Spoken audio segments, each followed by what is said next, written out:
अनुरूप व्यवस्था आज ही वो समीक्षा 3 बजे से कर रहे हैं।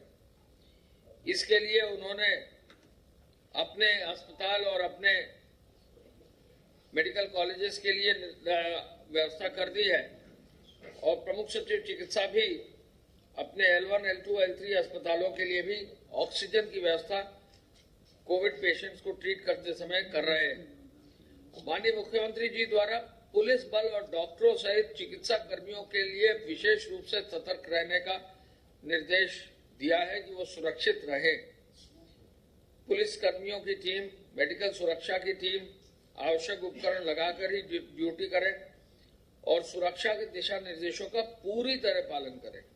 पीपीई मानकों के अनुरूप होना चाहिए और इमरजेंसी सेवा कहाँ हो कहाँ न हो इसका निर्धारण चिकित्सा विभाग ने कर दिया है।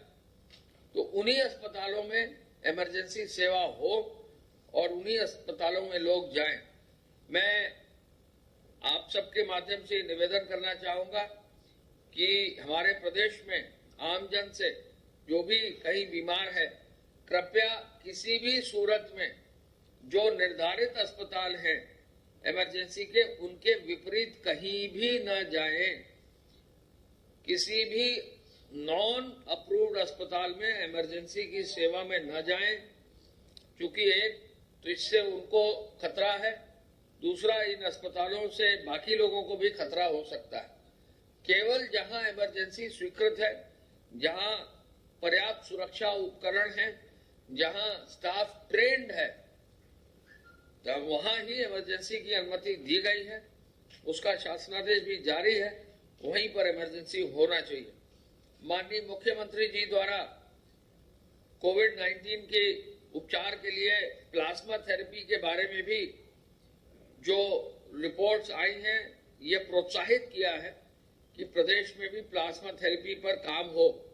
उन्हें अवगत कराया गया कि प्रदेश में 2 जगह प्लाज्मा थेरेपी पर काम हो रहा है और संभवतः KGMU में भी प्लाज्मा थेरेपी पर काम हो रहा है।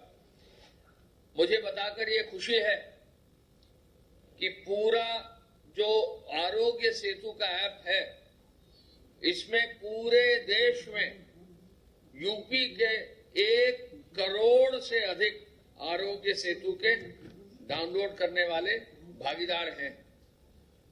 1 करोड़ लोगों ने यूपी में आरोग्य सेतु डाउनलोड किया है और ये बहुत बड़ी उपलब्धि है। माननीय मुख्यमंत्री जी ने फिर भी कहा कि और लोगों को प्रोत्साहित करें और इस पर कार्य करें।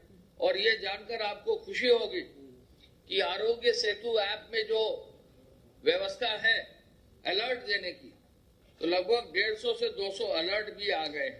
यानी उस ऐप का एक्चुअल उपयोग भी मेडिकल डिपार्टमेंट कर रहा है, उसका एक्चुअल उपयोग संबंधित जिलाधिकारी भी करेंगे। और ये जो अलर्ट आया है, जिन लोगों ने डाउनलोड अपना ऐप किया है, वो भी उसका उपयोग कर सकते हैं। ये बहुत ही यूजफुल ऐप है। हमारा लक्ष्य है कि हमारे 6 करोड़ से ज्यादा अगर स्मार्टफोन्स हैं हमारे प्रदेश में, जैसा बताया जाता है, या उससे ज्यादा भी हो सकते हैं, तो हर स्मार्टफोन के यूजर के मोबाइल फोन पर आरोग्य सेतु का ऐप जरूर डाउनलोड कर लें। हम आपके माध्यम से पुनः अपील कर रहे हैं, आरोग्य सेतु बहुत ही काम की चीज है, इसको और बढ़ाएं। मुख्यमंत्री जी ने कहा कि अंतर जनपदीय और अंतरराष्ट्रीय आगमन बिल्कुल सख्ती से रोका जाए। हमारे बॉर्डर पर यह शिकायत मिली है कि कुछ ट्रकों में, कंटेनर ट्रकों में लोग छुपकर भी आ रहे हैं। तो झांसी और ललितपुर बॉर्डर पर बहुत सारे ऐसे कंटेनर्स के अंदर जो छुप के लोग आए थे, उनको पकड़ के क्वारंटाइन में डाला गया है। तो हम आपके माध्यम से ये कहना चाहेंगे कि अनावश्यक रूप से इलीगली जो है ऐसे कंटेनर ट्रक में लोग ना आए और हर हालत में नियमों का और लॉकडाउन का पालन करें। लखनऊ के सदर क्षेत्र को पूर्ण रूप से सैनिटाइज करने का निर्देश उनके द्वारा दिया गया और उनके द्वारा ये भी निर्देश दिया गया क्योंकि लखनऊ में सचिवालय खुल रहा है, तो ऐसे में बहुत केयरफुली सदर क्षेत्र और हॉटस्पॉट के क्षेत्रों से जो है लोग आए या फिर वो अपने घर पर ही रहें। शेल्टर होम्स में घर भेजे गए लोग साथ साथ कोटा राजस्थान से जो वापस लोग आए हैं, विद्यार्थी आए हैं, उनको मुख्यमंत्री हेल्पलाइन से जोड़ने की व्यवस्था भी कर दी गई है। झांसी के माध्यम से और आगरा के माध्यम से जो बच्चे आए थे, उनको प्रत्येक को अब फोन किया जा रहा है और उनसे जो है होम क्वारंटाइन का उनको अनुरोध भी किया जा रहा है और उसका अनुपालन भी किया जा रहा है। मुख्यमंत्री जी ने community kitchen, door step delivery, खाद्यान्न वितरण की भी समीक्षा की। जरूरतमंदों को राशन मिले, इसका भी निर्देश दिया। शेल्टर होम और कम्युनिटी किचन में नियमित तौर पर सैनिटाइजेशन हो और मेडिकल टेस्ट कराए जाए। एक बहुत इंपॉर्टेंट निर्देश यह भी दिया गया है, हाल ही में 1-2 दिन 3 दिन में रमजान का महीना शुरू होगा। आवश्यक सामग्री डोर स्टेप डिलीवरी के माध्यम से एपीसी साहब सुनिश्चित करेंगे, जिससे रमजान के महीने में घरों में जो लोग सहरी और शाम को जो है रोजा अफ्तारी अगर करते हैं तो घर पर ही करें, किसी सूरत में घर से बाहर ना आए, लेकिन उनको आवश्यक सामग्री जरूर मिल जाए, ये इंश्योर किया जाएगा। अन्य राज्यों से लौटे श्रमिकों को रोजगार दिलाने की कार्ययोजना पर भी लागू करने का निर्देश उन्होंने दिया। सभी नोडल अधिकारियों पर फोन पर उपलब्ध कराई गई दिक्कतों को समाधान का निर्देश दिया और नोडल अधिकारियों से कहा कि अधिक से अधिक फोन को रिसीव कर लें। एक व्यक्ति गोरखपुर में खबर छपी है, एक व्यक्ति दिल्ली में, निराश्रित व्यक्ति की डेथ हुई और उसकी बॉडी दिल्ली में थी, तो उन्होंने जिलाधिकारी गोरखपुर को निर्देशित किया है कि वो और नोडल अधिकारी जो दिल्ली के हैं, दिल्ली सरकार से बातचीत करके जिस व्यक्ति की बॉडी और है पार्थिव शरीर है उसको उनके परिवार तक पहुंच जाए, उसके लिए जो भी धनराशि सरकारी हेल्प मिल सकती है वो दिया जाए, ये आदेश भी उन्होंने दिया है। यानी मुख्यमंत्री जी ने अखबार की एक कटिंग में दी गई खबर का संज्ञान लेते हुए ऐसे व्यक्तियों को, निराश्रित व्यक्तियों को जिनका पार्थिव शरीर कहीं नहीं उसका जो है निस्तारण किया गया अन्य प्रदेश में, दिल्ली में, उसके लिए भी उन्होंने निर्देश दिए। पात्रता के आधार पर 1000 रुपए का भरण पोषण भत्ता, राशन कार्ड के अंतर्गत राशन देने पर भी उनका द्वारा निर्देश दिया है।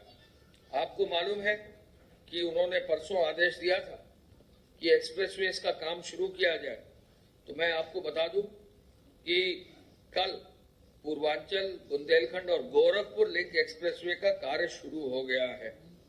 पूर्वांचल एक्सप्रेसवे में 4835 मजदूर 8 पैकेजेस में मौजूद है। 4835, औसतन 10,000 से अधिक मजदूर रहते हैं। तो ये बड़े खुशी की बात है कि इस समय हम 4835 लोगों को रोजगार गेनफुली दे सकते हैं और उनकी नियमित जो है व्यवस्था हो जाएगी।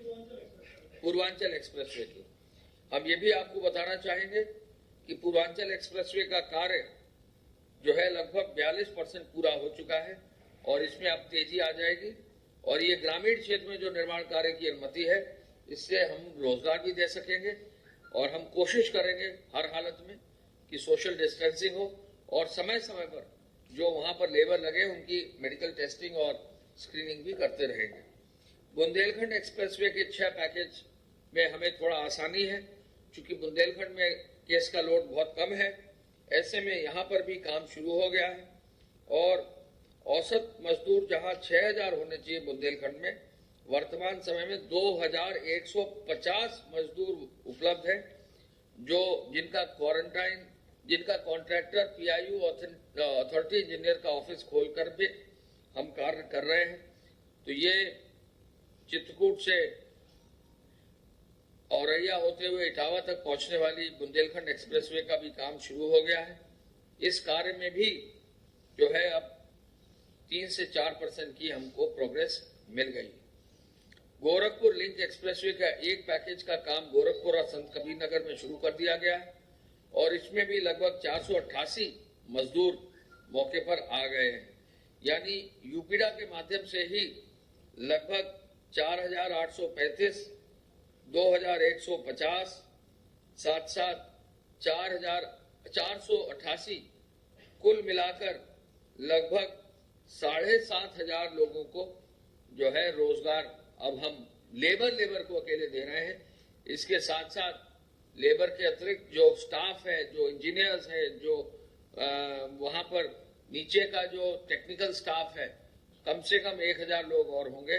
8,500 लोगों के रोजगार की व्यवस्था सरकारी हमारी योजनाओं के अंतर्गत होगा।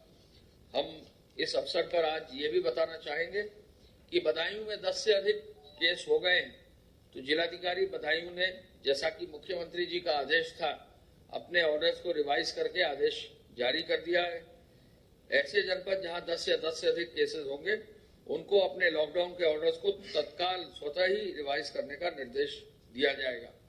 एक बहुत अच्छी चीज हुई है कि गाजियाबाद और नोएडा में आज बहुत ही कम केस या बिल्कुल 0 केसेस बढ़े हैं, लेकिन गाजियाबाद और नोएडा के जिला प्रशासन और पुलिस ने तय किया है कि दिल्ली बॉर्डर से आने की जो व्यवस्था है उसको बहुत लिमिटेड रखा जाए।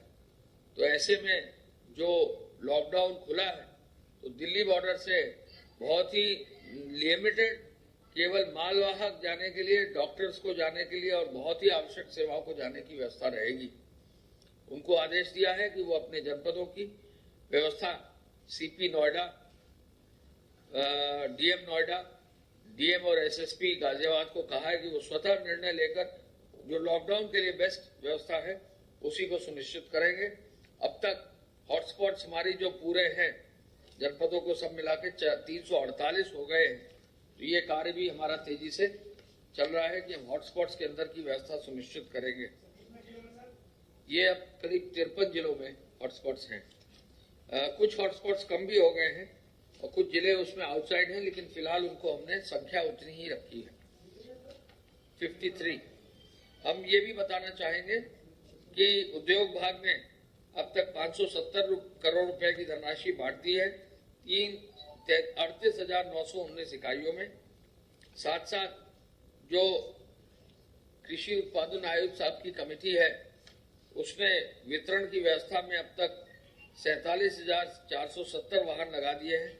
कल दूध का वितरण 36,90,000 लीटर हुआ है। 50,000 से अधिक होम डिलीवरी व्यवस्था है। खाद्यान्न का वितरण भी, चावल का बहुत तेजी से निःशुल्क वितरण हो रहा है और कल पुनः 13.5 लाख से अधिक जो है फूड पैकेट्स का वितरण किया है। हॉटस्पॉट क्षेत्रों में जो होम डिलीवरी की सप्लाई है वो स्वतः ही की जा रही है। अस्थायी जेल प्रदेश में 23 से अधिक बनाए दिए गए हैं और इन अस्थायी जेलों में ऐसे लोग जो संदिग्ध है या कोरोना पॉजिटिव है, लेकिन उनके विरुद्ध मुकदमा अगर है तो उनको अस्थायी जेल में रखा गया है। मैं प्रमुख सचिव चिकित्सा से रिक्वेस्ट करूंगा कि आज वो अपनी ओर से हेल्थ डिपार्टमेंट का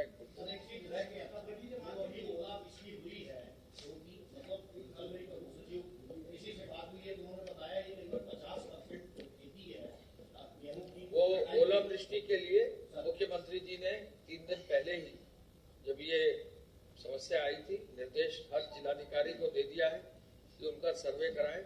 राजस्व विभाग उसका सर्वे कर रहा है और जो नियमित व्यवस्था है उसमें जो राहत दी जानी है वो कार्रवाई की जाए। धन्यवाद। इस समय प्रदेश में कुल संक्रमण के एक्टिव केसेस 1134, एक्टिव केसेस 1134, जो कुल केसेस हुए हैं वो 1294। इनमें से 140 लोग स्वस्थ होकर इन्फेक्शन समाप्त होने के बाद डिस्चार्ज हो चुके हैं।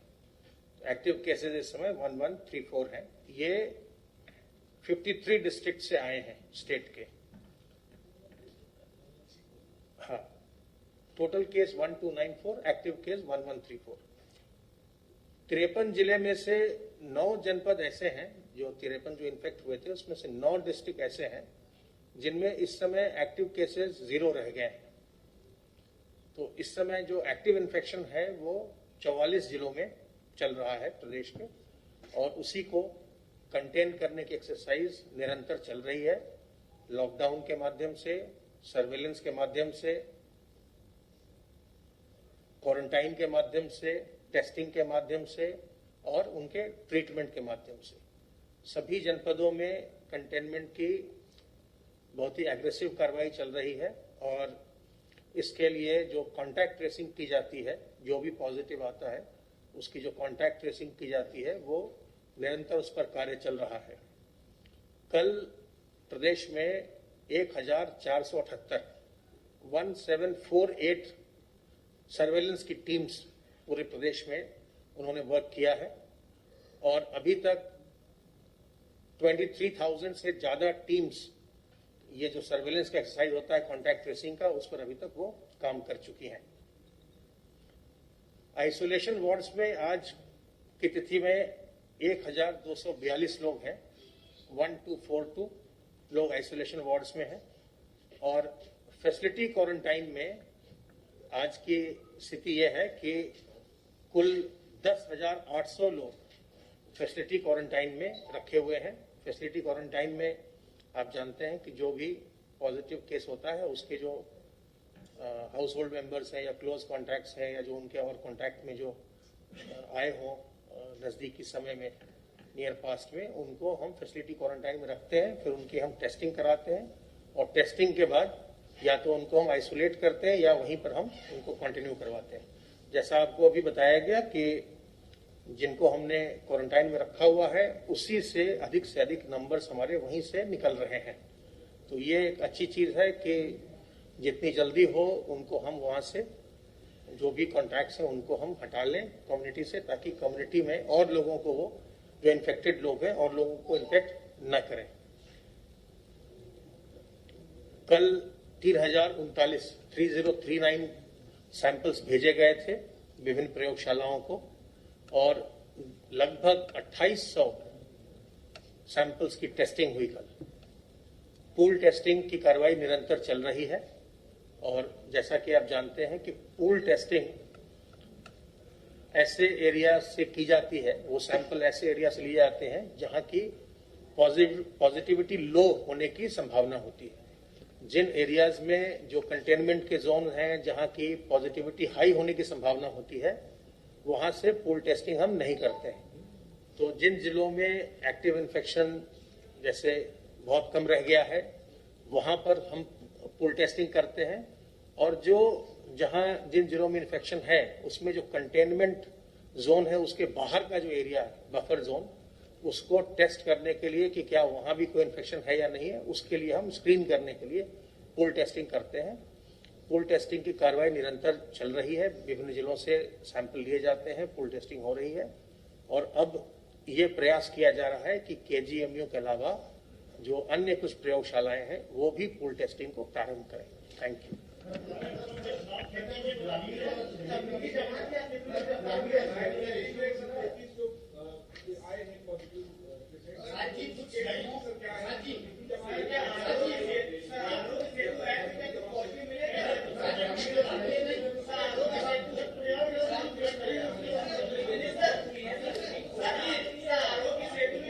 ये मैं केवल एक चीज बता दूं आपको, 5th फ्लोर पर हमारी टेस्टिंग हो रही है, थोड़ा धीरे धीरे होगी।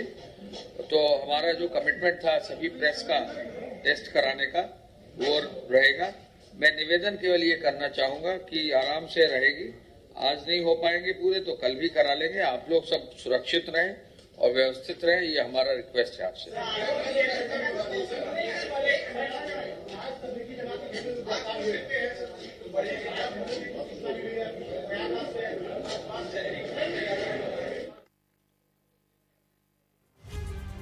आप यहाँ पर उत्तर प्रदेश की कॉन्फ्रेंस को देख रहे थे जहां पर अपर मुख्य सचिव अवनीश अवस्थी ने कहा कि अब मीडिया वालों की भी टेस्टिंग की जाएगी, क्योंकि देखा जा रहा है कि मुंबई में 40 से ज्यादा लोगों पत्रकारों में कोरोना वायरस पाया गया है।